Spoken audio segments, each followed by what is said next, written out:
There we go. We got to get started. Part 2, y'all. I'll get y'all 2 more minutes.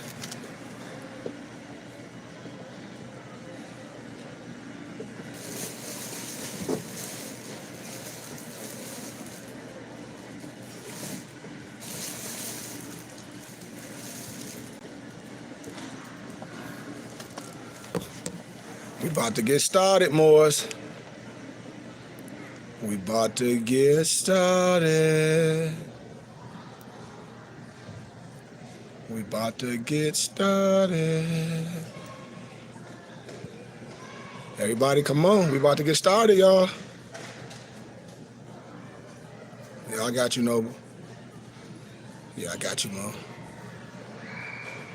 I got you. I got you.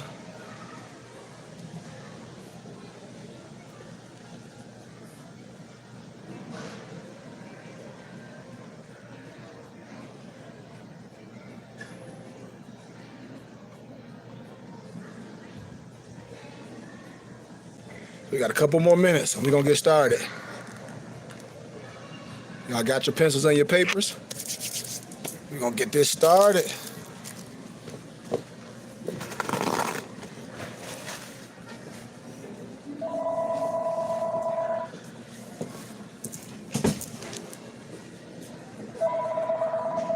Thank you for calling Nick's News. We're clearly speaking.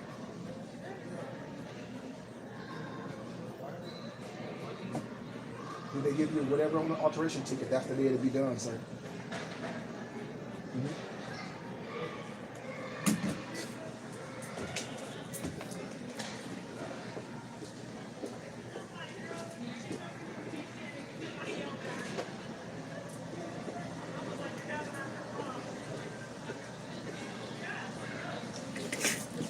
1 more minute. We got 1 more minute, man. 1 more minute. 1 more minute. And we're going to finish part 2. We're going to finish part 2.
Yep.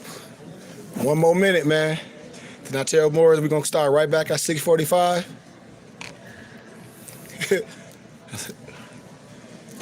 So give me 1 second. Let me get a couple more things together. We're about to just dive right into it. We're going to dive right into it. You got your pencils and your papers? Talk to me. Islam, Hotep, Shalom Malakim, peace be with you. Assalamu alaikum.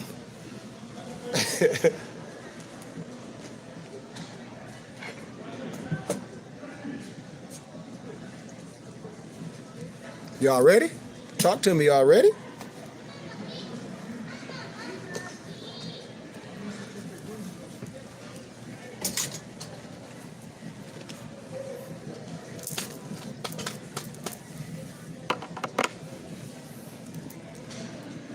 Islam.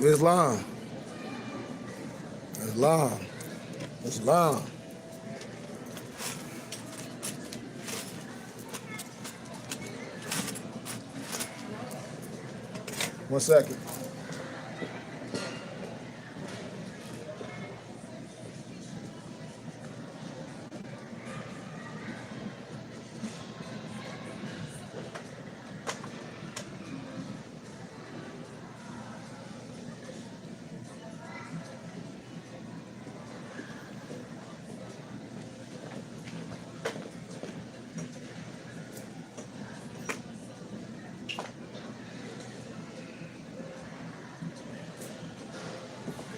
All right, Moors.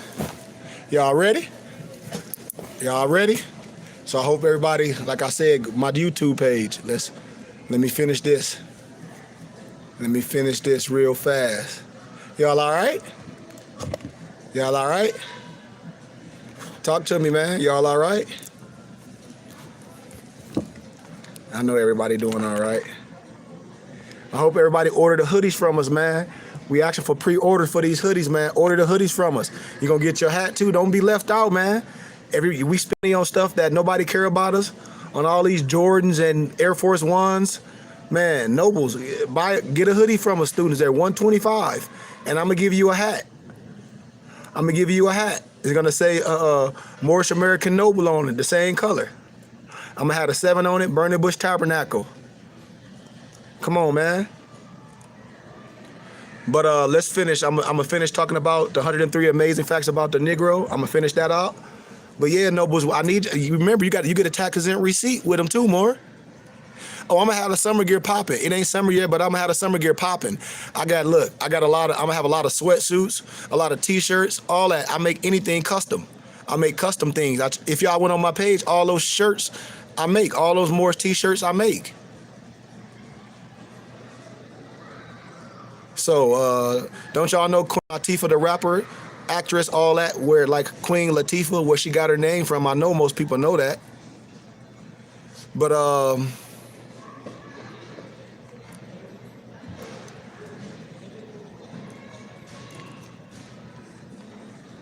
that's, that summary of the 103 amazing facts about the Negro is very in-depth, and it has a lot of history in there that I do recommend Moorish to have. If you don't have it, I'll PDF it to you for a small donation.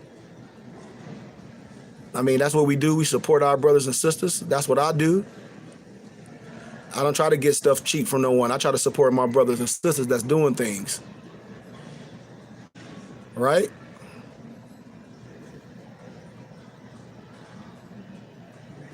But any questions before I go on?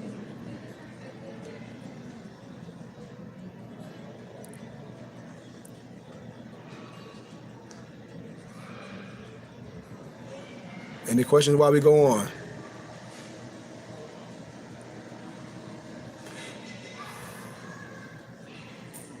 You had a lot of so-called black Asians from various dynasties. The Chow, the Shang, and many others migrated from Asia thousands of years ago to regions known as North, South, and Central America. And these black Asians mixed in with the black natives who were already occupying these lands. And this explains why some natives or indigenous people of the Western Hemisphere, aka Indians, have high cheekbones and slanting eyes. And this type of image of the natives of the Western Hemisphere has been widely promoted. Other natives who do not possess these features were carved out of history to promote how other natives looked would not have been a balancing move for the colonizer. Black Indians lived and thrived in the Western Hemisphere during the time of the Ice Age. They occupied the regions of what is now known as Southern North America, Mexico, Central and South America, down by the equator, where it's hot and warm. Monolith stone heads, those Olmec heads, have been unearthed in Mexico, and the ancient culture has come to be known as the Olmec people. And past and present archaeologists and anthropologists both agree that the Olmec represent not only one of the oldest cultures found in the Western Hemisphere, but also agree that the Olmec represent the mother culture of the Aztec, Inca, Mayan civilization. Some people teach that the Olmec migrated from the Nile Valley region in East Africa to the Western Hemisphere. And if this is true, Moors, they were only received by black natives who were already residing there. And many black Indians who indoctrinated into European lifestyle joined European orchestrated fraternities and secret societies, such as the Order of European Freemasonry and those fraternities. The black Indian Joseph Brant, Tayandangna of the Iroquois nation, became a Freemason. And there were some black Indian nations of the Western Hemisphere region who had known blood ties to various clans in Africa. Many black Indian natives navigated to oceans and did not live in isolated communities as taught by the pale-face in the school systems. And during the early 1800s, Moors, certain black Indians who went under the colonized titles of Negro and Colored helped establish settlements on the west coast of Africa for other black Indians. And these black Indians were under another title. And they were also known as the Black Elite. In the late 1800s, other settlements were established in Liberia, and many black Indians, those who knew they were indigenous to the Western Hemisphere, those that didn't know, and those that taught they were from Africa, settled in West Africa under disguise of Negroes and Coloreds, seeking a better life. And a black Indian by the name of Paul Cuffe, Paul C-U-F-F-E, a black Pequot, helped many black Indians settle on the west coast of Africa, and Paul Cuffe owned and operated many boats. He had his own shipping company, and in that area became one of the richest black Indians in America at that time. Many black Indians east of the Mississippi River wore turbans. You hear that? Many black Indians east of the Mississippi River wore turbans adorned with feathers. Just like in the Bible when it says the followers of Yahshua wore the turbans with their jewel, and they wore bonnets, which are kufis. You see what I'm saying? And I'm telling y'all, these turbans is ours. This is what we do. The wearing of a turban was a physical sign of their genetic link to the Hebrew Israelites. I hope y'all follow me.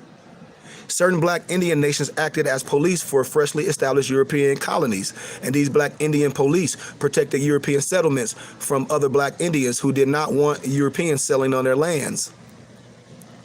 The colonial rebel uprising in the American Revolutionary War was mainly won for the following reasons. Number one, the new colonial rebel government constitutional foundation was a black Indian constitutional government foundation, the black Indian nation being the Iroquois nation, and most of the military support came from the black Indians indigenous to the Western Hemisphere region, and other military support came from the Moors.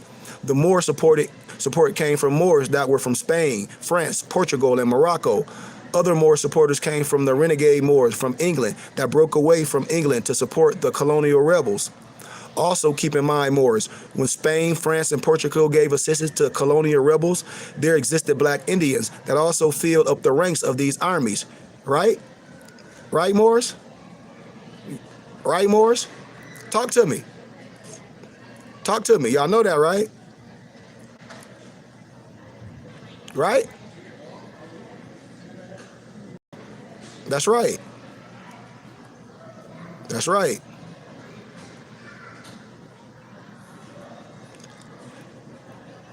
Other military support came from the Moors. The Moor support came from Moors that were from Spain, France, Portugal, Morocco. Other Moor support came from renegade Moors from England that broke away from England to support colonial rebels. Also keep in mind, when Spain, France, and Portugal gave assistance to the colonial rebels, there existed black Indians that also filled up the ranks of these armies. Remember, black Indians had been migrating to Europe for quite some time before the American Revolutionary War, Moors. Some of these black Indians knew where they were returning to, while those were thoroughly colonized, they did not. But during the Seminole War, the U.S. government reduced black Indians to assist them in the war against the Seminoles.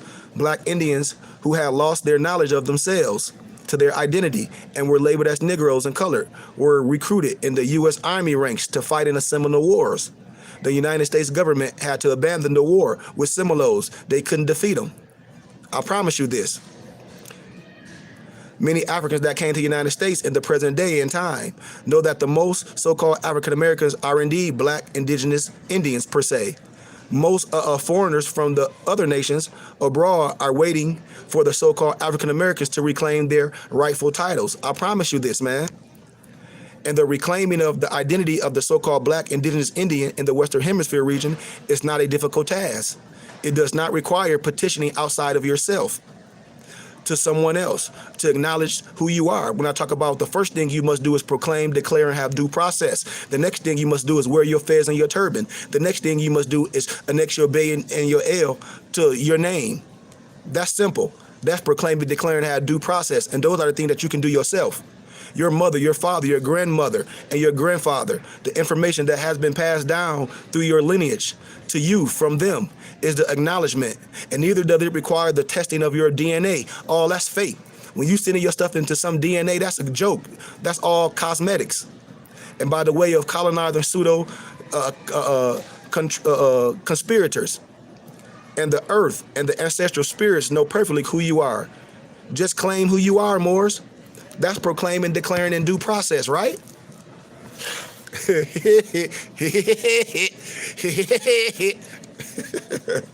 I mean, come on, man. This is too simple. Cash App $ KG Bay for donations, man. But see this? I'm going to drop this and then I'm done. I'm going to give you a little bit of this. This is what they be hiding from you. This is what all those religious Muslims, all those in history, they try to act like they don't know. And all this stuff is here. All what this is, a lot of more don't even know what this is. But I'm not going to go all in it. I'm gonna jump through it so you can know what some of the stuff is. But this right here, that picture that you're looking at, Moors, I'm going to give you a summary of what that is.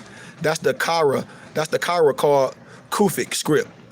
And it's the earliest Kara, so-called Arabic script, and is related to the family of Muhammad through Ali, Fatima, and Bilal. Bilal's descendants moved through Africa to West Africa, present-day Morocco, and across the seas to the Americas, and left these inscriptions in Nevada at a school established there. The Arabic script, the Khatt, is the one which is now known as Kufic, Kufic. And from it evolved all the present pens. Note from Abi al-Abbas, Ahmad al, all that come from there. And the ancient Kufic script was employed for the Arabic language before the modern Arabic came into general use. And this example dates from approximately 700 AD and occurs in Nevada, United States of America, where it was mistaken for Amerindian markings of about 1000 BC. And it is actually a religious text, and it reads, Nabi Allah Muhammad, Allah's prophet is Muhammad, and it was probably cut into the rock as a part of permanent school lessons. When I told you, they tried to take everything, but they couldn't take away the stuff that was in stone. The whole Deuteronomy in stone. When I talk about the Africans of Asia, I play the films, I got all the books, I'm gonna show you, all the monuments. They couldn't erase it all. But it was probably cut in the rock as part of the permanent school lessons of the Muslim settlers of the Southwest, and samples of the words from Saga America by Barry Fowle. Sample of the words from Saga. Sample of the word Saga by Barry Fowle. Hold on. You guys looking for something particular today, sir? Yeah, some of this color. What size? I don't know, that's the thing. For you? Yeah. I don't have any more, right? We getting bigger sizes this week. Yeah. The biggest size I have is a 16 right now, and that's kind of small. Yeah. Yeah, I'm gonna get more size, as she said, next week. All right, cool. Of course, man. All right, thank you. Of course, sir.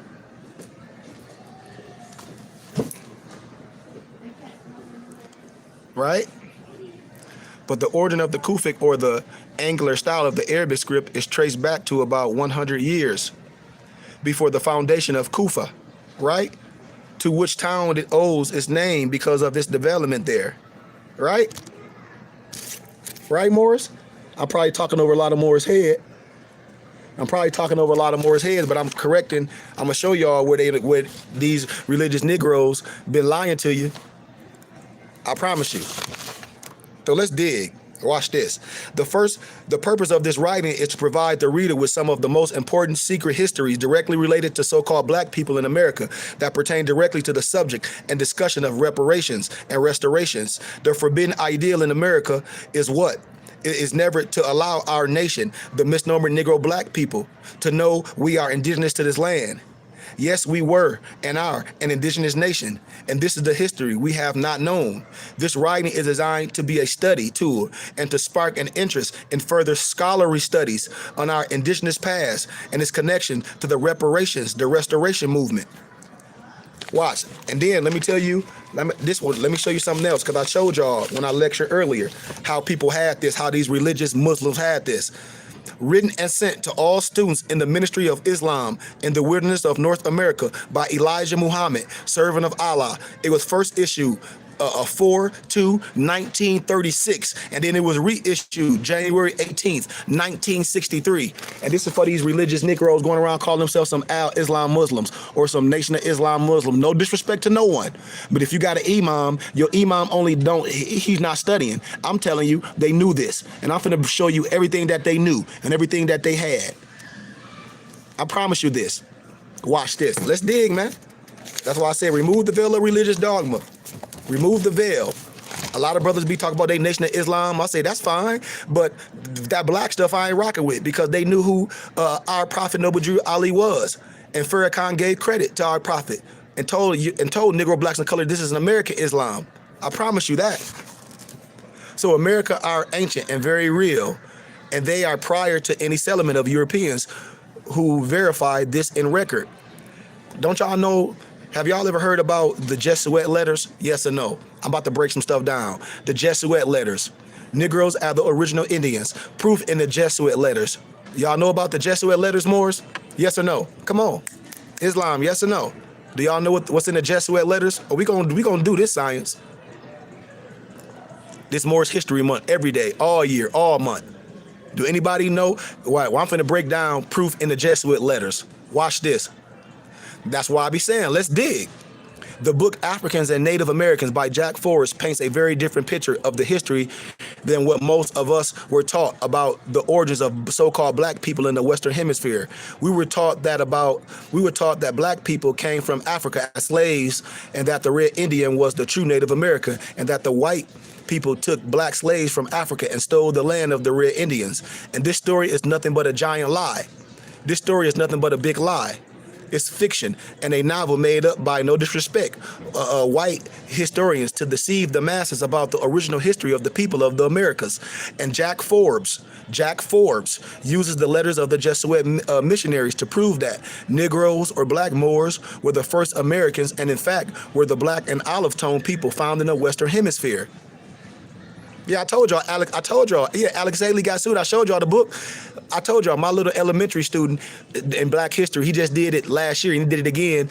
All that stuff from Alex Haley talk about roots come from a book by a European called The African. His name is Colander. All that, and then when I tell y'all about Henry Ford, he wrote about the international Jew. And told y'all that the Jews, no disrespect, are the worst in the world. And then it's the book called The 13th Tribe by Colander. I'll break all this stuff down, no disrespect. But committing from the Jesuit letters on the appearance of the Native Americans, Forbes states, and I quote, for example, in 1519, it was said of the Brazilians, I ain't gonna speak Spanish, blah, blah, blah, but the author continues his comments on the appearance of the natives in North America from the Jesuit letters, right? And he said that is, they are not black or white, but of olive color. But the same writer remarked that the Brazilian Cano men he saw were so black that they could have been taken for the sailors on the Sea of the Styx in hell. Blackamoors. I'm telling you, man. The author continues his comments on the appearance of the natives in North America from the Jesuit letters, and I quote again, in 1524, the Carolina coast people were said to be of dark color, not much unlike the Ethiopians. See? And the term Negro and Indios, I-N-D-I-O-S, were used interchangeably to describe the natives in the journals of the early missionaries, who could not have possibly been referring to the Africans. Right? Islam, thanks for the donation, man. Cash App $ KG Bay, man. But from 1549 through 1565, the letters of the Jesuit missionaries in Brazil, usually addressed to colleagues in Portugal or Spain, frequently refers to the Americans as Negroes. And in April of 1549, Manuel de Nobrega, the leader of the Jesuits, addressed a letter from Baja to Simão Rodrigues in Lisbon, in which he refers to the Portuguese in Brazil as living in sin because of their having many negras, N-E-G-R-A-S, and lots of children by the said black women. Thus the Jesuits' father called the American women living with the Portuguese men negras, a term which, according to Leith, could not have been denoted people from Africa because in 1549 Moors, there were few or no African women in Bahia, B-A-H-I-A Moors, and nonetheless, Nobrega used the word Indio, and when Africans are referred to in the Jesuit letters, they are always called Negros da Guinea, blacks of Guinea or Ghana, to distinguish them from Negros de Terra, blacks from the land of Americas. Are we clear? Talk to me, Moors. Islam. Islam. Islam.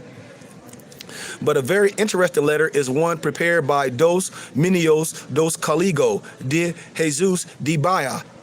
That is by a young American studying in the school, Diago Tapinmaba, Perbiria Mongita, and Quantia. And although probably edited by a Jesuit Moors, this may represent the first letter written by Americans in a European language from Brazil. And in there, they refer to the American leader, El Grillo, as a Negro, and to other natives as Negroes. And we find, for example, El Grillo, who is a Negro, very well known and feared amongst them. And that El Grillo is Negro muy grave. And El Grillo was at that time an Indi pagan and a friend of the Portuguese. And in August 1552, Nobrega wrote from Bahia, which is South America, to Lisbon, which is Portugal, referring to the native peoples as Negroes. And in May 1554, Antonio Blackis from Porto Seguro wrote to the Jesuits of Coimbra that and he said that is he was preaching to the Americans called Negroes. He also referred to the Negroes and Los Malicos and pupils. The editor note that by Negroes and Negros he meant Indios and Indias. The history, as recorded by their own so-called white hands, bears witness that the black people are the indigenous and the first Americans. America stemming from the intercourse of Vespucci and Columbus with indigenous black in Central America, or Amura. And to use the above, the Malleus, to describe the Negroes, which steams back to Kara Alquinian, or Arabic word called Mamaluk, M-A-M-L-U-K, also shows the indigenous Moorish presence in the Americas. And this history spanned from the first encounters of Europeans with our ancestors to establish the United States of America and the Revolutionary War period. They have pictures. See what I'm saying, Moors? We ain't gonna get caught up with these lies. I'm a historian, man. I'm gonna give you history. I'm gonna show y'all pictures and I'm gonna read the caption to you. I'm gonna read the caption to the pictures I'm gonna show you. I'm gonna show you everything. We ain't gonna get caught up in nobody lying to us about no fake history. You see this? I'm gonna show you what I'm gonna read to you what you're looking at. I'm gonna read to you what you're looking at. The Dutch artist Jan Verslett, Janverelst, painted these paintings of the so-called Mohawk chiefs who visited London in 1710. The paintings were housed in Kensington Palace. Kensington, which is an area in Philadelphia named after the palace, held the original name Shaka Amexum, Amexum, meaning the black spiritual priest of God, and Shakamsum. The original name of the Mohawks is Kaniakak, or Kanikak, K-A-N-I-A-N-K-A, which resembles Canaan, right? And that Israel Phoenicians.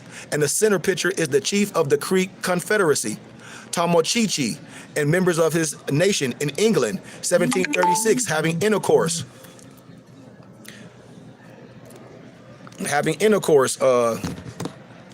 Where am I at? Okay. Having intercourse with James Oglethorpe, then the proprietor of the colony of Georgia. Right? Hold on. Let me see what this dude talking about, man. Hold on. Right, Morris?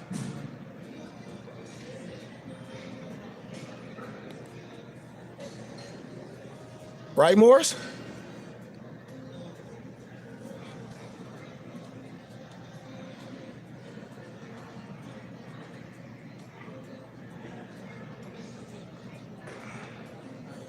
Yeah, let me just write this down for this guy, man. I be trying to tell Moors, man, y'all gotta stop being all over the place. I told Moors they gotta stop being all over the place.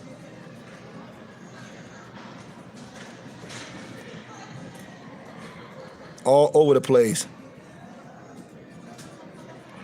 If you got a good teacher, you stay with the good teacher, man.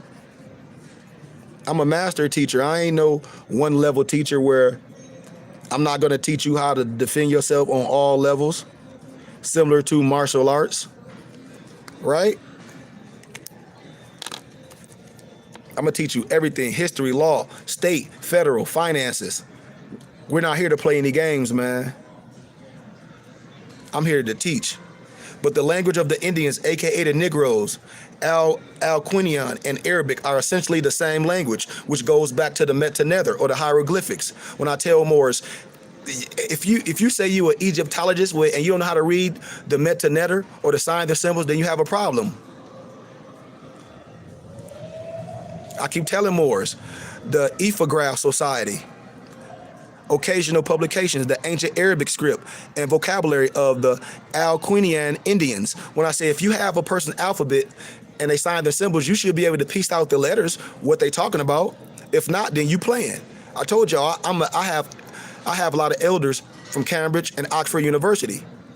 You know, this is by Barry Fall in the Azim Museum. This is in the Agazi Museum at Harvard University, and this is an ancient Arabic script and vocabulary of the Alquinian Indians. This was in 1976. I'm telling you, Moors. I'm telling you. In all my lectures, when I go on college campuses and when I go to other houses, especially the Philosophical Society and the Theosophical Society, it be packed. And the only people that don't know history is Negro, blacks, and colored, and misnumbered Latinos. And even these Negro Masons, they don't even know the history. I told y'all, you buried in a shallow grave. Jubal, and Jubalon buried you in a shallow grave, Haram or beef. That's why they fez is pinned down. That's why Allah and everything on it. That's why they got our scimitar and the pentagram, but then they got the sword on it off with their head, and their tassel was pinned down, and they only 32 and 33 degrees. But that's another science. The Nanacoke Moors, the Lenape people. Lenape equals Nanacoke Moors. The chief tribe of the Wabanaki Confederation of Moors was the Delaware of Lanu or Lenape. Were they the black people and our African Americans, the descendants of these Moors? Y'all ever heard of William Penn's eyewitness account of the Lenape, Nanacoke Moors? Write this stuff down, William Penn. I'm going to give y'all an eyewitness, what he said and what he saw. And the first detailed description of the Delawares in a letter from William Penn to the Committee of the Free Society of Traders in 1683. This is what he wrote, and I quote, "For their persons, they are generally tall, straight, well-built, and of singular proportion. They tread They tread strong and cleaver, and mostly walk with a lofty chin, of complexion, black, but by design. Black, but by design, meaning we was born that way. As the gypsies in England." What you mean? Black as gypsies. As the gypsies in England. Black as gypsies. Black as gypsies. Black as Egyptians in England. They greased themselves with bear fat, clarified, and using no defense against the sun or weather. Their skin must be swarthy. I hope y'all follow what I'm saying. Somebody say, Hotep, Shalom Aleichem, Assalamu Alaikum, something. This comes from William Penn to the Committee of the Free Society of Traders in 1863. Here go Chief Tamanum, the Blackamoor, Chief of Turtle Island. Shackamum, Philadelphia, where Moors don't understand. You got these Moors playing with you because they're not historians. They just arguing over a whole bunch of stuff. And truth has no size. History has no size. I don't know what Moors be looking at, calling themselves scholars and sheiks. To be a sheik, that means you an adept. You got to have a level of science. Can't nobody just call themselves some adept and then get mad because they only talking garbage. Google University. Sons of Saint Tammany, a.k.a. Sons of Liberty. They worship a Moorish chief standing on a turtle. So what Moorish talking about? But then you get all these Negroes arguing with that stupid stuff. The three-branch system was copied from the Moors, so-called Delaware, Lenape, Nanacoke Moors of America. All that stuff. The oral traditions, everything. Look, the same thing. It's copied. I'm telling you, Moors. All of it's copied. I be breaking down history, man, and history is law. Chief Blackhawk or Matkameshika. Look who he look. Don't he look like Elijah Muhammad or Elijah Pube? I'm gonna read it to you. Look at the similarities. Look at the similarities. Look at the similarities. Look at the similarities, Moors. Y'all see that? Look at the similarity of these two brothers. And I'm about to break down this science. Y'all see that, right? Now watch me break the science down. Now watch me break this science down when people be playing. Chief Black Hawk was chief of the Sauk or the Sac. His birth date is unknown. The name Black Hawk is reminiscent of the Black Hawk or Falcon of Kemet tradition, representing Horus or Heru, the resurrected son of Osiris, the anointed one. Black Hawk was born Makata Mishka in Hebrew word for Messiah, literally means the anointed, as we can see. This is a part of his name, and his last public appearance was, ironically, July 4th. I'm going to show you all about July 4th, about the history of July 4th, and y'all thinking it's just some 4th of July garbage, and that's why you all off, because the elites understand what the day of the Kiefer is. I'm going to teach y'all about this. 4th of July, 1837, a special day in ancient Moorish Israelite. Let me say this again. His last public appearance was ironically July 4th, 1837, right? A special day in ancient Moorish Israelite Egyptian culture in respect to astronomical science. His attire is in painting, is very Moorish in tradition. Black Hawk was a terror for the whites in the 1800s and is a part of a legacy of black people who have been written off under Red Indian history and disassociated from black people and their lineal ancestors, of which they are. And the resemblance of our honorable Elijah Muhammad is strikingly similar. Y'all see that, right? Look at that. And you ain't gonna do your family history yourself. The United States, allegedly, for the purpose of exploring the unknown territory from the western edge of the colonies to the Pacific Moors. The true intention was to spy on the indigenous black people who were in America prior to European invasion and colonization. Captain Meriwether Lewis and Lieutenant William Clark of the United States Army used a black man named York, who was also the son of Yusuf bin Ali, also with a native woman named Sissanese or Sakawi, found on the millennial edition of the dollar, with her son John Baptiste Carbonu to be their interpreters as they gather intelligence. You can research this in the book Return of the Ancient Ones by Empress Tierra Verdes, Ouachita Reports. Lewis and Clark. I hope y'all know who Lewis and Clark was when I told you they reported who they were. Everybody wasn't lying. Every European wasn't lying to you. But Lewis and Clark documented everything in sight. The weather, the plants, the rocks, the minerals they found, the people, the tribe, by habits, color, by warlike activities. And it was documented by a bushy-headed tribe who did not like the red man or the white man, the black bushy-headed Ouachitas. Now please explain why history did not make us aware of this important fact, Moors. It was because they went to spy on the Ouachitas, a people that the good old United States has signed to be their protectors over their rights, lands, and their property. They changed Ouachita and made them Washington. I'm telling y'all, man. Johnny Sibley reports in the Lewis and Clark documents, and I quote, Choctaw, there are rambling hunting parties of them to be met with all over Louisiana. They are at war with the Claudies and liked by neither the red nor the white people. This was April 5th, 1805. I'm finna show you another picture. Tadahatua, Little Crow, and Moksha, the younger, a chief of the wars. I'm gonna show y'all two pictures, then I'm gonna read them to y'all. So I tell y'all, man, this scholarship, all Moors should be dealing with this. That's why I said this is the Burning Bush Tabernacle.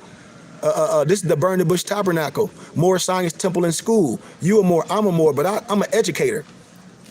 I'm an educator, man. I don't got time for what these broke Moors talk about. History and education ain't ours. So I'm gonna show you. I showed y'all the picture, right? And I'm gonna read this to you. I'm about to read who these brothers are. To the right is Mashka, another chief in the American Arab. Hold on. How can we help you, man? You looking for something particular, sir?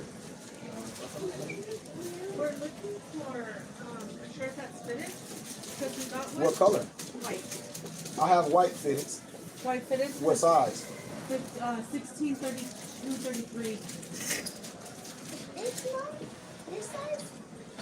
On this side. It's right here. You want to try it? What is that? You want to try it? Yeah. They're $29.99 or $2 for $50. For shoes, helping guys put their shoes on.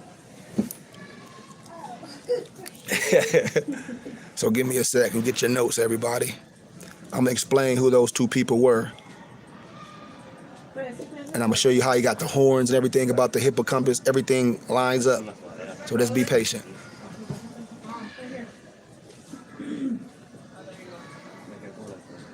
How are you? I still see you. Too tight? Still see He got you. that shirt on. No, if you, I wouldn't have that shirt on with it. I wouldn't have that type of shirt on. He got, that's a big sweater. Like, if you want, yeah. And then if you go bigger, it's not gonna be slim. It's gonna be baggy. Yeah. That's his size. Just gotta take everything off. Okay. Do you have a fitting room? Yeah, right in the back. Yep. So that picture is Makashaw, another chief with an Aramaic Hebrew name. And Makashaw means the one with man horns. As the painting shows, and it represents his chiefdom. Research what chiefdom mean. He and his father were recorded to have been in 18 battles with the United States and never lost one. You didn't know that, did you? He and his father were allies of Black Hawk, or Makatai Mikisha, and he traveled with his father to Washington, D.C. in 1824 to meet with the president, John Quincy Adams. And the Secretary of State was Henry Clay during that time. And these two, Adams and Clay, were later ordered by Abdur Rahman ibn Hissam to release Abraham ibn Sori, the prince of the slaves. I showed y'all in that book, right? In 1828. And Abraham had been touring all over the West, speaking with these chiefs about the laws that were being used to free him under the Moorish status. See that? In the 1840s, the government made many treaties with the Native Americans and land deals in Oklahoma, Louisiana, and Kansas.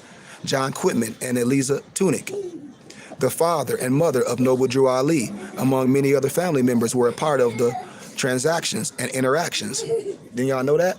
How's fit, ma'am? Better. You want to do one of those? Yeah. Okay. Hold on, y'all. Hold on. Be careful, y'all. Be careful. Be careful. Be careful. Be careful, man. I'm on the right play and get hurt. Y'all try to sue me. Be careful, man. Be careful, little man.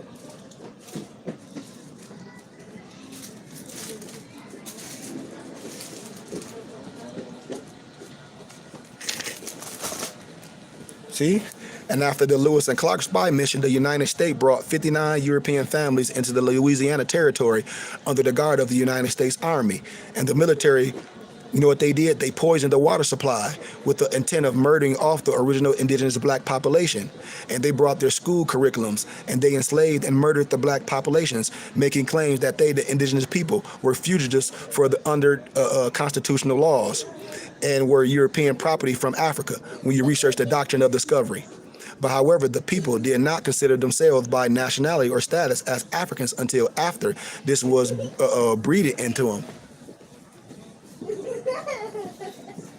Right?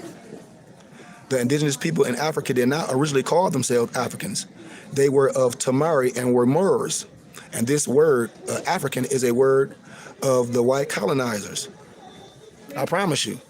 And there is evidence of the deceptive activity to falsify our status that is undeniable. So the only ones are slim is just the white and black. Everything else is baggy. We're going to be replacing all those shirts with slim ones real soon. Yeah, he just needs a white one. Okay. For, Just this one? Good. Yeah. All right. Okay. All right. I get y'all in the bag, get him all set, man. How you guys' day going? Almost over? No, we still gotta More shopping? celebrate little guy's birthday. Oh, okay. Very patient. Understood. All right. Set up for you.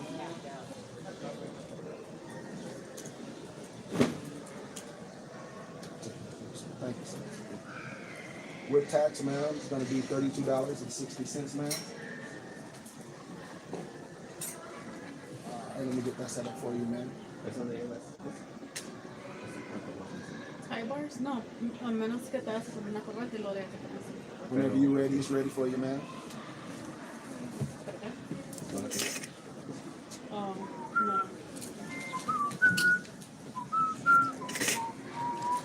This one doesn't have the. They're cuff links? Yeah, the cuff We don't links. sell cuff links. But do you have the shirts that go with the cufflinks? No, I don't. I don't have cuff link compatible shirts Shirts, anymore. okay. I had some slim fits like that, but they got rid of them and they're replacing with those. But I don't know. I don't even, let me, hold on. Let me double check, man. Let me see something on this shirt. No, they're not cufflink. Yes, they are. I'm sorry. It's cufflink compatible. You see that slat right there in the middle? It's the slat in the middle and there, and you just put your cufflink right in the middle. Okay. They're cufflink compatible dress shirts. All right. Yes. Awesome. Thank you. You're very welcome, man. Very welcome. Sí se lo pueden poner. So did y'all get that? Right? And it was part of the plan to wipe out the indigenous history in America. And the names like Tunic and Washita were turned into Turner and Washington. Islam? Talk to me, right?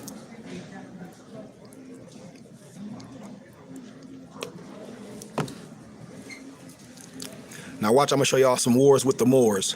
Get your pens. Y'all got your pens? Say Islam if you got your pens. Because I'm finna give y'all all these wars through history.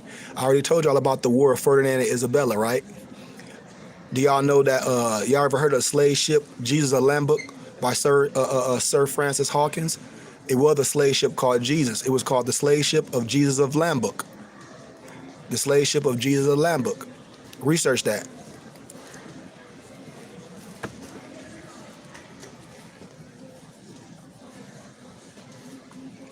Right? Right? So, in 1752, the so-called French and Indian Wars were wars between the Moors, the Black Knight Templar families, and the Aboriginal Moors versus the British colonists and Great Britain. And in 1776, the sons of Saint Tammany allied with the Moors to fight against, the British colonists in Great Britain. And some of the British colonists infiltrated the Moors and Sons of Liberty, aka Sons of Saint Tammany, in order to overthrow the Moors. And there were people like Thomas Jefferson, George Washington, Andrew Hamilton, and Benjamin Franklin. Also, Moors titled Negroes by the United States. And this is also statements from General Thomas Jessup. This, you may be assured, is a Negro, not an Indian war. And if it be not speedily put down, the South will feel the effects of it on their slave population before the end of the next season. And Major General Jessup, this was June 1837, in American State Papers, Military Affairs, cited in Kenneth W. Porter, The Negro of the American Frontier, New York, 1971, page 251 to 281. And I quote, "If the war be carried on, it must necessarily be one of extermination. We have, at no former period of our history, had to contend with so formidable an enemy. No Seminole proves false to his country." Thank you. You're welcome.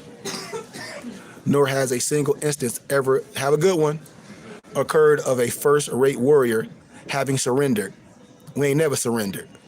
"Throughout my operations, I found that the Negroes, the most active and determined warriors, and during the conferences with the Indian chiefs, I ascertained they exercise an almost controlling influence over them. The Negroes rule the Indians. Many of the original black inhabitants began to flee from the Western Territory, and many inhabitants sought refuge in Florida, and some went further west to California and mingled with other unaffected indigenous populations. In 1816, a U.S. colonial named Duncan Clinch led an army into Florida to destroy what was called the Black Fort, or Fort Negro.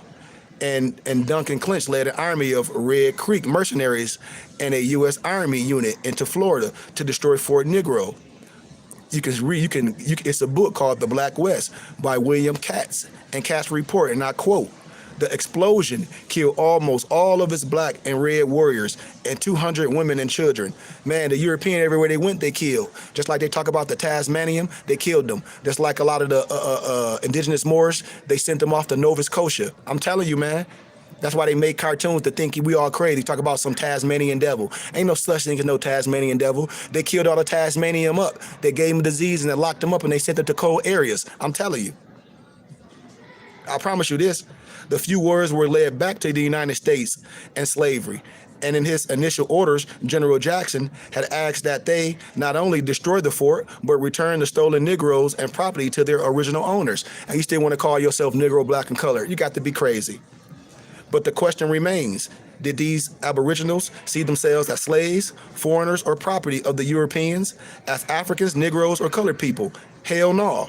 In Colonel Duncan Clinch's report of the battle at Fort Negro, the first U.S. invasion of Florida, the information provides facts to the contrary. Colonel Clinch's report reads, and I quote, "This at Fort Negro in 1816. See, this real history. Y'all should be sharing this with y'all babies.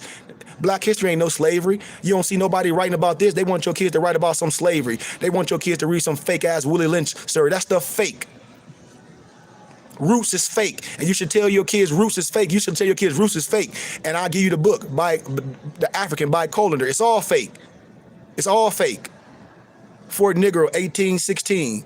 In the evening, a deputation of chiefs went into the fort and demanded its surrender. But they were abused and treated with the utmost contempt. The black chief heaped much abuse on the Americans and said he had been left in command of fort by the British government. Yep, and I call it Negro propaganda. You already talk about that European propaganda. That's Negropean propaganda too, because your own brothers and sisters be spreading that garbage. I know so many Moors were spreading that garbage about that film called Hidden Colors. I forget the dude name. Talk about some Africa was named after a European, and he called himself some scholar. I'm like, man, you a fake ass scholar, because you know you premeditated to lie everybody to sell a damn CD. You fraudulent conceal. You know damn well Africa wasn't named after no European, and that's elementary science. And then Moors and Negro, blacks, and color went and bought that crap, spent thousands on it, and then Moors hit me up at night wanting to apologize. Talk about he wanted to apologize to. He don't got to apologize to me. He ain't lied to me and my people. As soon as that garbage came out, I showed you that that's a lie, and that Negro lied to y'all, point blank. But the black chief heaped much abuse to the Americans, and he said that he was left in command of the fort by the British government and that he would sink any American vessel. Yeah, that's right. That's African propaganda, and y'all know it. And see, that's what's wrong with black folk and Negro colored people. They just want to follow characters. Oh, well, he sound good, or he didn't mean it. Yes, he did. He meant it. He sat down and thought about it. He sat down and thought about it and passed that garbage as scholarship, knowing damn well the average Negro don't know it. But I'm a scholar, and I ain't under no westernized perspective. I ain't took no oath. This 99 degrees, man. You better go on with that garbage. I'm a real scholar.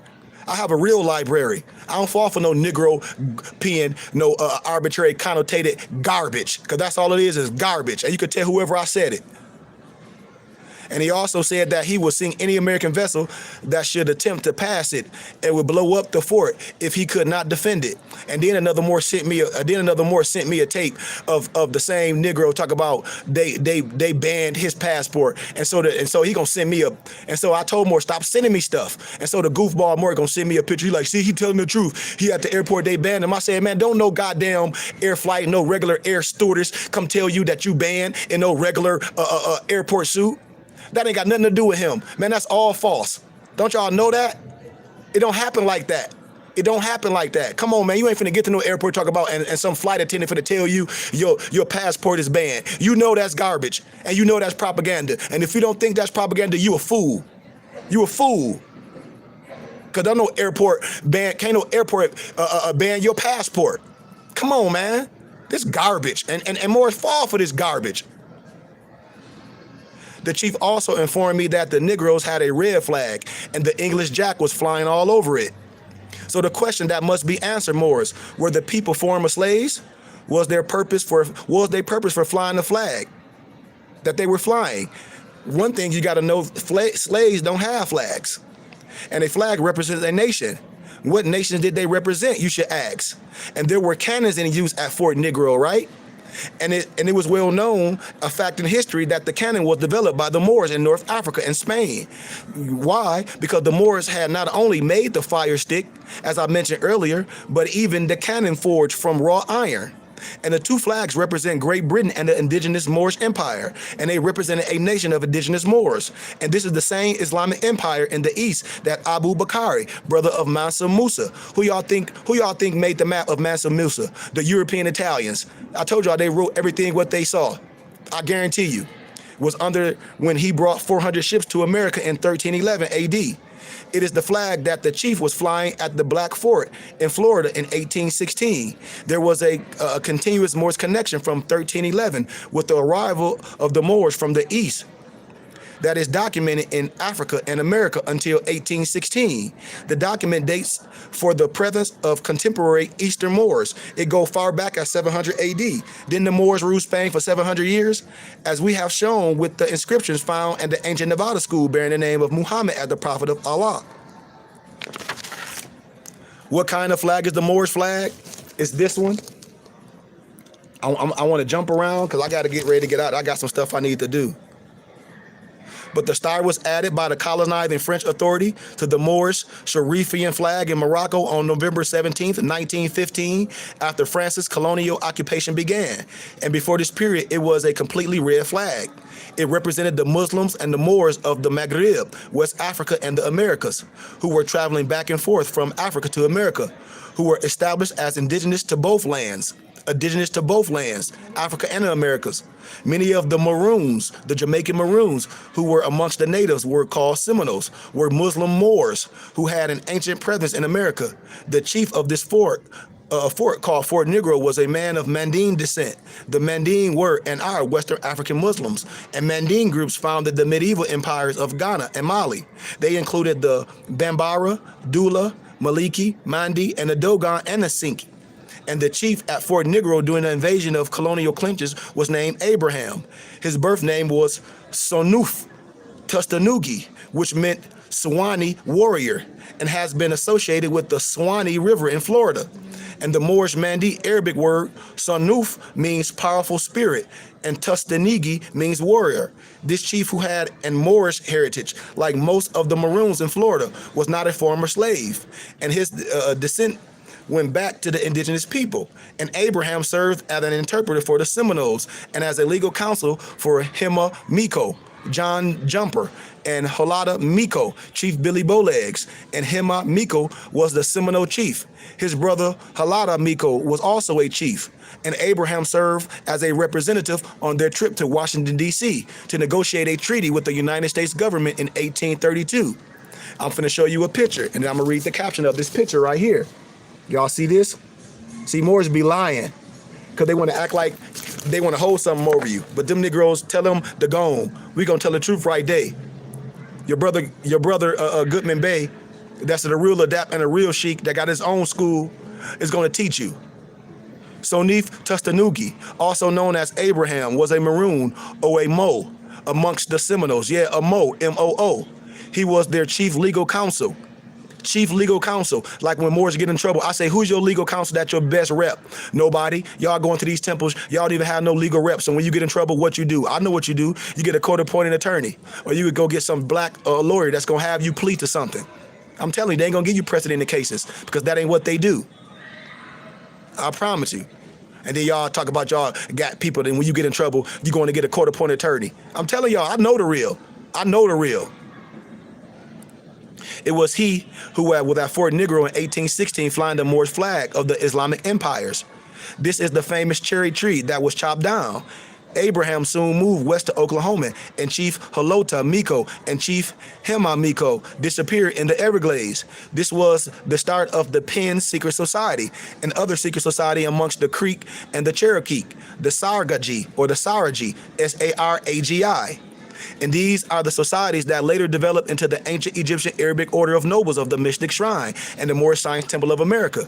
I'm telling y'all, man. So the connection to the Americas in the modern time and history and the efforts of our greatest teachers to recount us with the marvelous and most useful history. Our Prophet Noble Drew Ali had to be very aware of these histories and began to implement repair, just like I'm doing, on our people by repairing the root of our people through a knowledge of self as he knew it and as I knew it.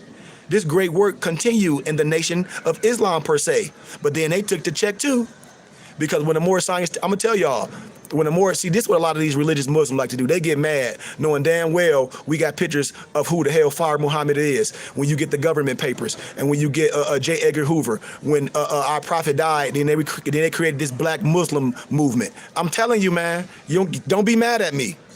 Don't be mad at me. Follow the science. In an interview placed in the Muhammad Speaks newspaper on March 23rd, 1973, Brother Fletcher Majid, a member of the Nation of Islam during 1930s, served as a witness that these ancient histories were taught openly in the 20s in the temples by Honorable Elijah Muhammad. He speaks of this same red flag from a lecture he heard from the Honorable Elijah Muhammad in the early 1930s, which will serve as further proof of the Honorable Elijah Muhammad was well aware of the secret relationship that Islam has with the establishment of the American government and the prehistory of American government. They took the check. I'm telling you, man. They were the feds. And then I show you with Founders Day, and then you got the brother from the Nation of Islam. They try to say that it was Elijah Muhammad's brother, and he talk about the first time he seen somebody with the feds that came from Fard Muhammad, but we know that's a lie. We know where Fard Muhammad got it from. It's just facts. I'm gonna get all deep in it. It's just facts, Morris. Brother Fletcher Muhammad said he came to the Old Fellows Hall at 33rd and State for the first time in the fall of 1933.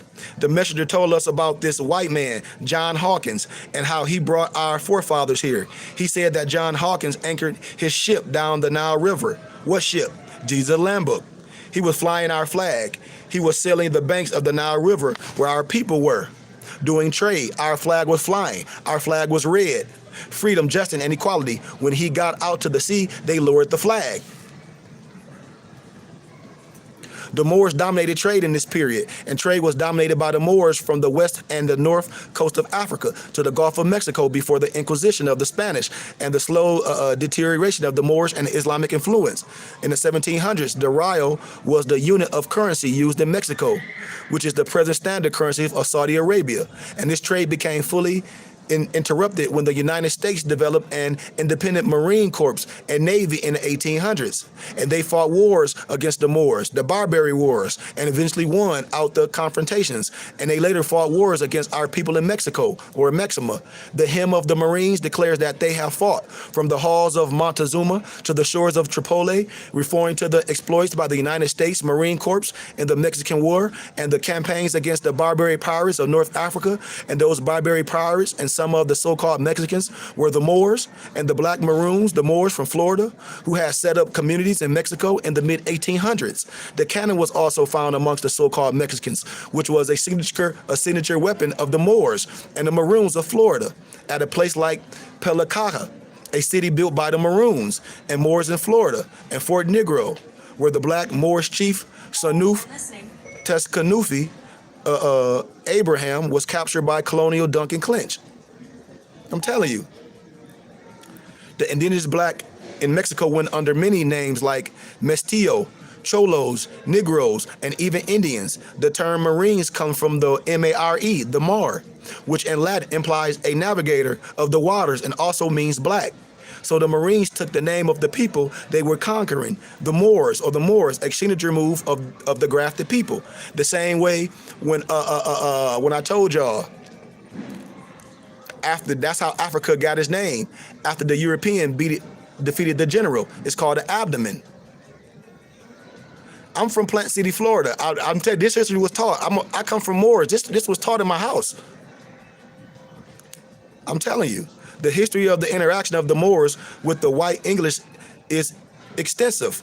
Our purpose and my purpose is to bring this information to the surface. If you want to talk about some reparations, the Moors of the eastern part of the Islamic Empire, whose capital was seated in the western portion of Africa, Maghreb, had made 2 treaties with Queen Elizabeth I of England as early as 1578. Islam had a major impact on Great Britain from 1555 until 1685. Excuse me. This is documented by the research by Nabli Matar in the book called Islam in Britain. Get that. Get it from me. And this explanation, or this explains why John Hawkins would have been trading amongst our people, flying our flag of the Moors and the Muslims, the red flag with the ancient Moorish nation of Islam. And these original black people, our ancestors, there were international arguments between these nations. And this flag indeed represents an independent nation and lineage. This flag represents a lineage and a independent nation that spans back to the 18th dynasty of Egypt, called often Bana Israel. Bana Israel. the offspring of Israel, the family of Amram. Read that in your Quran, Surah 3. Amram and beyond. The Moors were international in their commerce, and many of the members of the nation have settled in America. As we have noted, Abu Bakari, the elder brother of Mansa Musa, took 400 ships to the Americas in the 1300s. I can show you the map, all the travel, where they down the roads. But I want to get to what I'm saying because I got to get out of here. I want to show y'all some pictures, man. I don't want to talk too long. Here go George Washington chopping down a cherry tree, and what it is a Judiciary Act of 1789. Research what the Judiciary Act of 1789 was, and it was the first United States bank. 1791 created the debt system. You see the Moor in the back, don't you? There ain't no slave in that background, y'all. Washington worships Allah and confirms the empire in the east while working to destroy it in the west. I'm gonna show y'all some other stuff. So the Marine is pretty much, Marine means, yeah. If you ask anybody from scholarship, I told you, a lot of time during those times they take over the name that they conquered. That's why I said Africa wasn't named after no European. After he finished the Carthaginian, the Carthaginian king, Scipio, he took the abdomen Africanus. It's just that simple. The Treaty of Marrakech of 1786, made between Caliph Muhammad ibn Abdullah, Islamic leader of Moorish Empire of Maghreb, and the United States of America. And this first page contains the seal and the introductory articles of the treaty made in June of 1786 and later translated in 1787. The Arabic original and English translation protects all Muslims, Moors from enslavement. Most of the 56 to 57%, according to Sylvian Diop books, servants of Allah, blacks captured in the slave trade were citizens of Islamic nations, Moorish nations that recognized the Caliph of the Moorish Empire. The enslavement of these Moors Muslims was a violation of the national and international law. I'm telling you, Moors. That's why I say Moors don't know how to defend themselves, because they don't have the facts. When you know the law, you have the facts, and all they got to do is honor it. I'm telling you. I promise you this. This is what I know for a fact. That's why I wear my fez and my turban everywhere. The Moors of the West, who were misnamed Indians, Negroes, were also receiving tributary payments from King George III and his colonies. When I show y'all Thomas Jefferson's Quran, and when the Europeans did not pay their citizens, were held captives.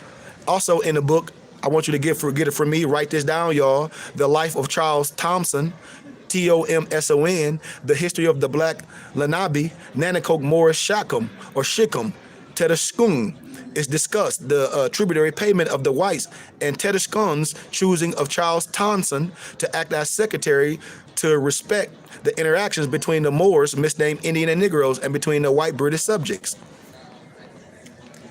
And here go the letter, The Life of Charles Thomson. I don't want to read it, but I got it. I got everything, man.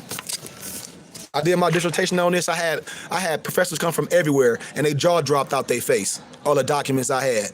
Moor by nature and nationality. The oldest hieroglyph of the name Moors. Temple of Luxor, Moorish, so-called Egypt Kemet.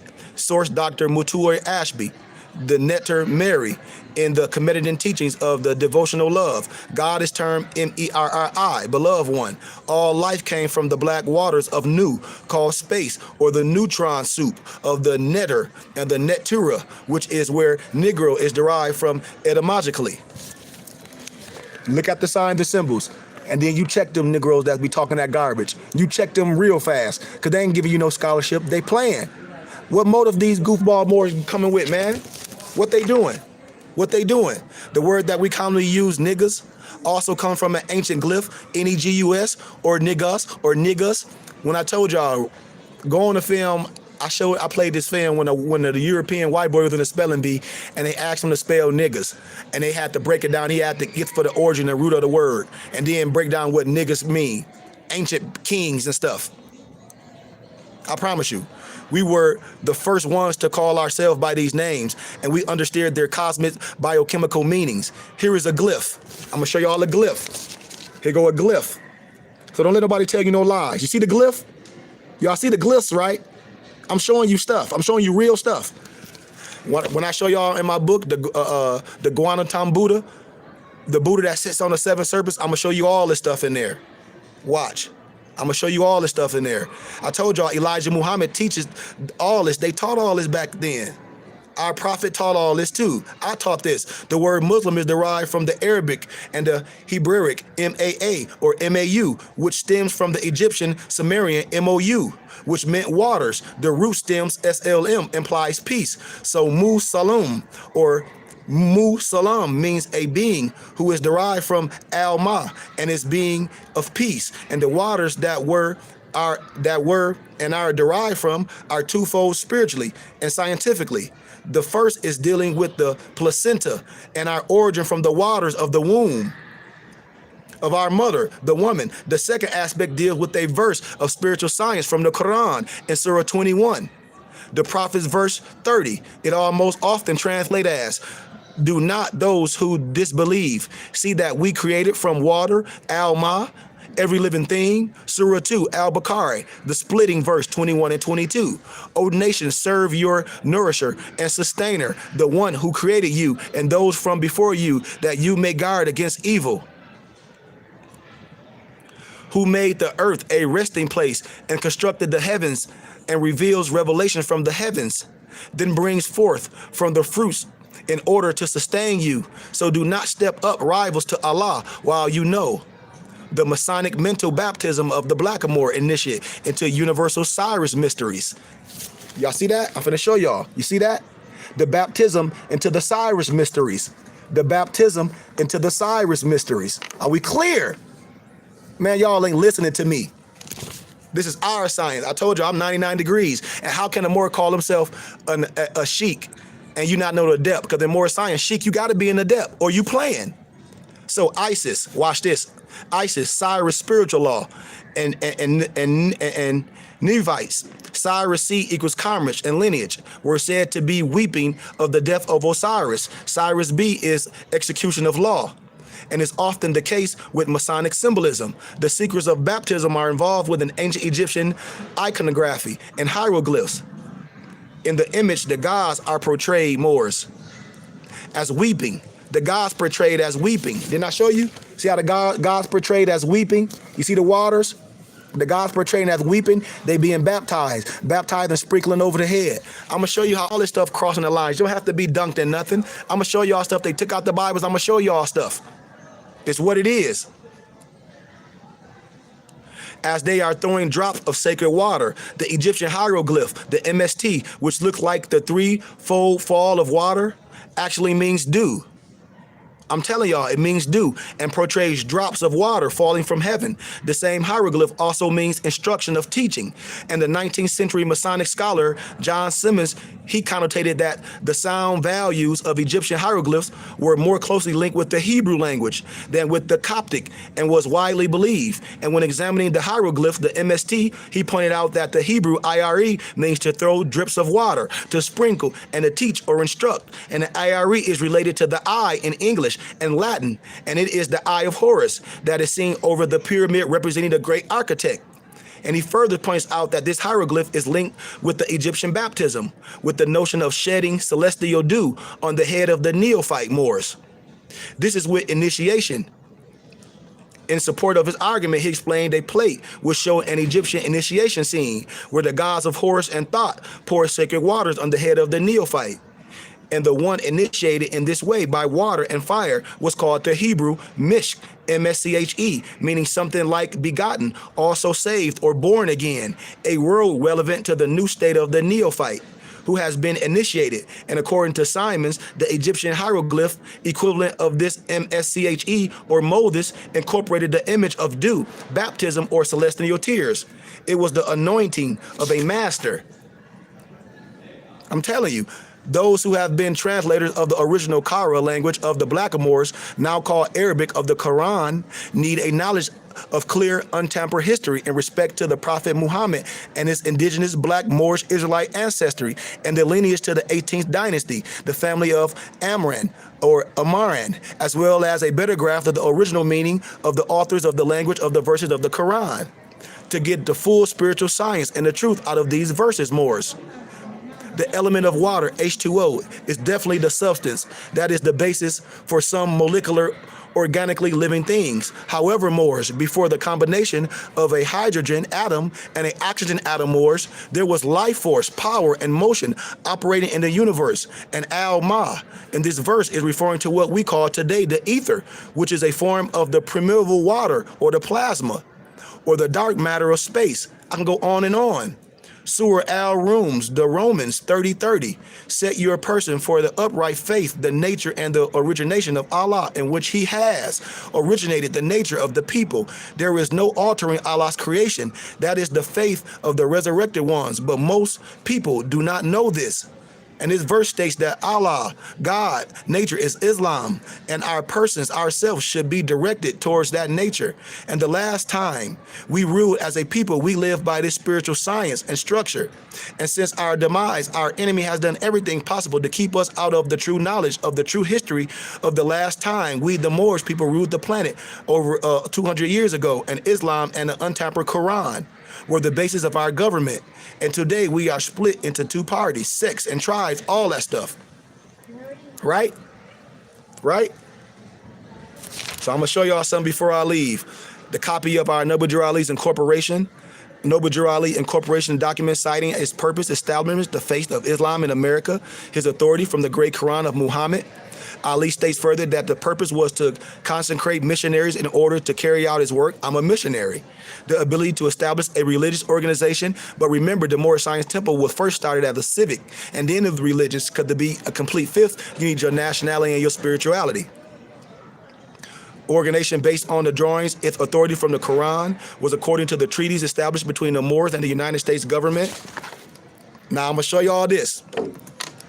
This is why I be laughing at those religious Negroes when I show pictures and they be like, that ain't Fire Muhammad. That ain't Fire Muhammad in the background in the left-hand corner. They want to say that. But then when you look at the government documents, of J. Edgar Hoover and so-called Fire Muhammad, the same person, David Ford, so whatever. But I ain't here to argue that fact. I'm here to show you what's this all about. So let's dig. They say that's David Ford in the corner, whatever. Y'all know when the prophet died, they created that black Muslim stuff. But it's cited in the Moorish literature pamphlet of the Moorish Science Temple of America. This man is presented in the literature as teaching Drew Ali. They talk about David Ford, but we know that's garbage. The ancient architecture of the Moors and in the Egyptian Oregon. The same David Ford, according to historical witness, was rescued by our prophet Noble Drew Ali to sit over the Moorish Science Temple of America as a helping guide to maintain order while our prophet was dealing with law enforcement issues. And in respect to the death of Claude Green, a former member of the temple, in October of 1928, Moors. The same David Ford is pictured at a convention of the Moorish Science Temple of America, and the Honorable Elijah Muhammad stated in an interview with Buzz Anderson in 1971, because I got the documents, that he was never taught what the D stood for in the name of his teacher, W.D. Farr. This was one of the names Master W.D. Farr went by. It is the same name, David W. Ford, that is witnessed in the 1929 Moorish Science Annual National Convention as saying he would bring America to his knees for the death of Noble Drew Ali and the attacks made on the Moorish Americas by local police in 1929. 1 month later, the stock market crashed and many of the former Moors and Masons saw this man as a so-called prophet, and then they followed him to Detroit, where the Nation of Islam was born. In the beginning stages of the movement, he was known as Prophet W.D. Farr, just what it is. I'm going to show y'all the picture and I'm going to read the caption. Master Fire Muhammad under the alias David Ford, pictured in the upper left-hand corner. There are many Masons shown in this picture. There are many Masons. Didn't say Freemasons. I told y'all we are the Masons shown in this picture. The development of the MSTA saw the influence of many high-degree black Shriners, Masons, and secret societies, particularly the ancient Egyptian Arabic order of nobles of the Mystic Shrine. And I showed y'all, I demonstrated that the European, when they call themselves the Mystic Shrine, they started in the 1920s. Ours was in 1893, started by Noble Ali Raffo Pasha and John George Jones in 1893. These secret societies played major roles in events during the late 20s and 30s and governmental changes in America that have great importance to the events happening today in the respects of reparations and the so-called New World Order. All this stuff can be found in the Moorish literature pamphlet, The Industrial Acts of the Moorish Muslims, page 17 by our Prophet Noble Drew Ali. Interviews with Anderson L. of Baltimore, done by Carl Evans, cited The Messenger. I'm finna show y'all something, y'all. Watch this. Watch this, y'all. Y'all gotta say Islam when I show y'all this. I'm finna show y'all a picture of Elijah Muhammad with his fez. And then I'm gonna show you the identification cards that was passed out in Detroit for registered Muslims. I'm gonna show y'all. Watch this. One of the 250,000 identification cards given out by Master Fard Muhammad in Detroit and Chicago from 1930 to 1934 for registered Muslims. So what happened to the science then? You see? Y'all see that, don't you? Look. See that, don't you? What he got on? He got on fez. Telling you, man. I'm telling you. So your own brother and sister will lie to you. I'm telling you, man. I'm telling you.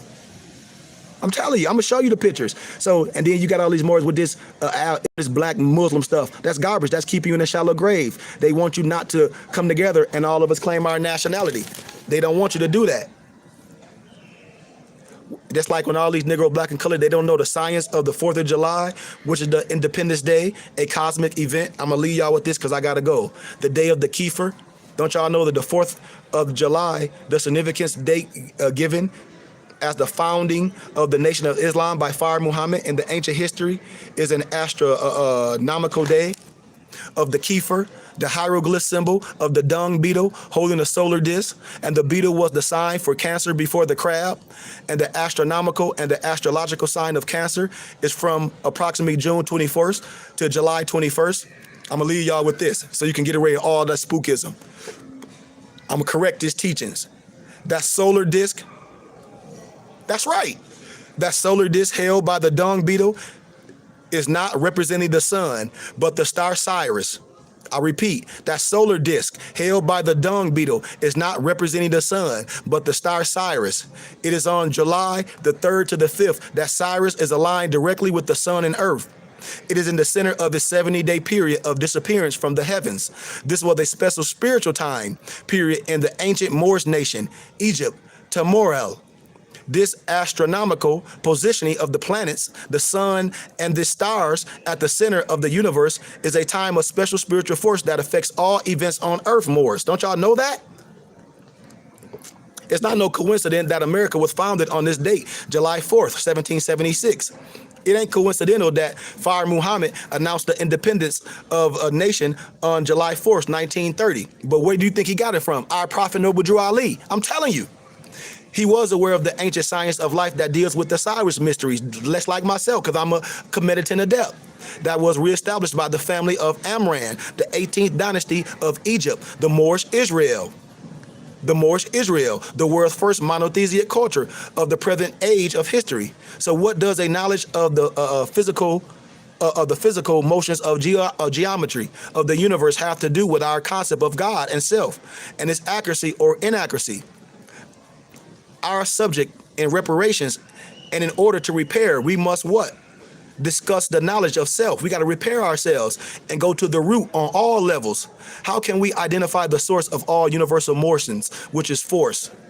And this significance of the Cyrus and the ancient traditions surrounding the government plays an important role in the establishment of the government of the United States of America and in our own establishment of our government that is materializing, which is this new kingdom. The only reason that the people who rule unjustly have been able to do that because they're dealing with a superior wisdom or a superior deception. And it is the initiation of wisdom from this science that I told y'all. That's why the Kefir is a very ancient letter more. It's a symbol. It's part of the alphabet. It's associated with creation and is usually called Kefir or Kefra, or Kefra Tishka, or Kefra Tisif, which means Kefra, the self-produced. He is represented by a scarab beetle, which is usually shown above his head. Sometimes the beetle is used in lieu of a human head. Although it has been suggested that the worship of Kefra, it predates the worship of Ra. Kefra is considered a form of Ra. It is said that Ra came into being under the form of Kefra. Are we clear with that science, Morris? Kefir is called the father of the gods, and he represents transformation from a state of innerness into a state of active life.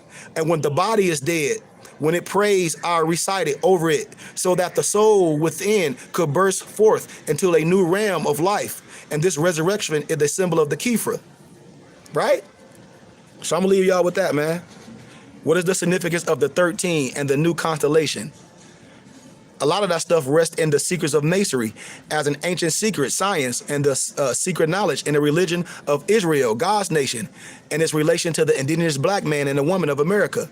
And it has everything to do with our true nationality, lineage, and national heritage, our identity. The Declaration of Independence was also signed on July 4th in the year 1776, not by all delegates of the colonies, but by two specific men, John Hancock and Charles Thompson. And these two men played pivotal roles in American government. One played a major role in religion, specifically. The activity of their actions of signing the document are recorded in a famous material on masonry and the building of the structure and government of America called the secret architect of our nation's capital.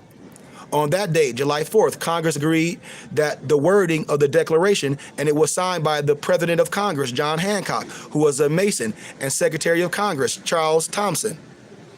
David Overson goes on to say, in the secret architecture of our nation's capital, the Masons who first signed the Declaration of Independence will have been aware of the particular significance of the 4th of July as a cosmic event. Right? Those Masons were John Hancock, Charles Thompson, all that. But I'm done, man. I'm done, Moorish. I got to get out of here. I'm done. But it's a lot of science, man. That's why I tell Moorish, become a student. Become a life student so you can learn systematically. For you can learn about finance, so you can show how the laws protect us. So we can build something. Help me build this university. Help me build this Moorish school. We're going to do it. We're going to do it anyway. And we're going to have a school of thought. So after your kids come from that general academia, you're going to be able to bring up to my temple for an hour or two. They're going to be able to study. They're going to be able to go over their workouts. They're going to be able to eat healthy meals. And then we have our temple. We have classes 5 days a week. I love y'all, man. Islam. Order books from me. Order fezes from me. Our hoodie's going to be available in a minute. Islam. Did Ben Bey design the White House? Man, I talk about that. I talked about that earlier time, but Benjamin Bey, he did a lot. His fez, I told you, I got his fez that's in the Mason library. All the fezes. I'll show y'all that later. But indeed, I love y'all, man. Islam.